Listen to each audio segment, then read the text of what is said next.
Good morning. These are your BYU-Idaho radio morning headlines for Friday, March 7th, 2025. Thanks for listening. I'm Brianna Latouche. Every Monday night, BYU-Idaho hosts several events, but one of them rises above the others. Student reporter Steven Hancock has the story. BYU-Idaho always seems to have at least one event going on each night. From roller skating to country swing dancing and speed dating. There is one event that has become a favorite here on campus, laser tag, where students and the public come to lock and load in this thrilling event held in the Culture Hall of the Taylor Building on BYU-Idaho campus that incorporates both community bonding and fun. An event so popular that the line can be seen sneaking through the hallways of the building. It can get pretty crazy. I mean, there's very limited spots and lots of people that want to play laser tag, and it gets kind of crazy when there's big groups, but it's still super fun, and most of the time people get to play more than one game, so they have a lot of fun and they enjoy it. Before each round, the staff has everyone watch an instructional video that walks them step by step on how to properly wear and use the equipment provided to them. They are also shown how to properly navigate through the tight and dark corners of the setup. It's mostly to have a safer environment for playing laser tag, make sure that people are having fun. People pay to play here, and we want to make sure we can enforce the rules to make sure that it's fun, it's safe, people have a good time. They even host special themed events, from themes like Lord of the Rings to Star Wars, or how they split up the teams. Styles like Capture the Flag or Every Man for Himself.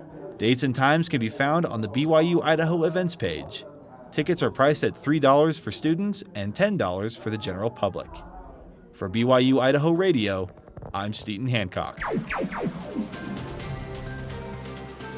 A Fort Hall man is going to spend the next 5 years in prison after he was sentenced for robbery. The U.S. Attorney General for Idaho made the announcement in a news release Wednesday afternoon. According to court records, 23-year-old Malik Marin-Ish approached a man getting gas in February 2024. He demanded the man's car at knife point. Ish tried to stab the man during the altercation. He was ultimately able to take the vehicle but crashed it a short time later. Fort Hall police were able to find Ish and arrest him. He was also ordered to serve 3 years of supervised release after he gets out of prison. All are invited to participate in the upcoming General Conference of the Church of Jesus Christ of Latter-day Saints. The First Presidency of the Church made the announcement on the church's website Thursday. The statement says, in part, we encourage all to listen, to study, ponder, and apply the counsel given. Conference sessions will be held on April 5th and 6th, starting at 10 a.m., 2 p.m., and 6 p.m. on Saturday. Sunday sessions will begin at 10 a.m. and 2 p.m. Conference will be available on the church's website, YouTube channel, as well as the Gospel Library and Gospel Stream apps. As always, you can listen to each conference session live on BYU-Idaho Radio, 94.3 and 90.9 FM. Music and the spoken word will also be played prior to the Sunday morning session. These have been your BYU-Idaho Radio morning headlines for March 7th, 2025. Thanks for tuning in. More news, interviews, and great content are available on our podcast feed.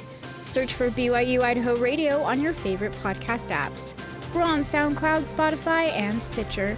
You can also ask your smart speakers to play KBYI 94.3 FM. Have a great day. This is BYU-Idaho Radio, and I'm Brianna Latouche.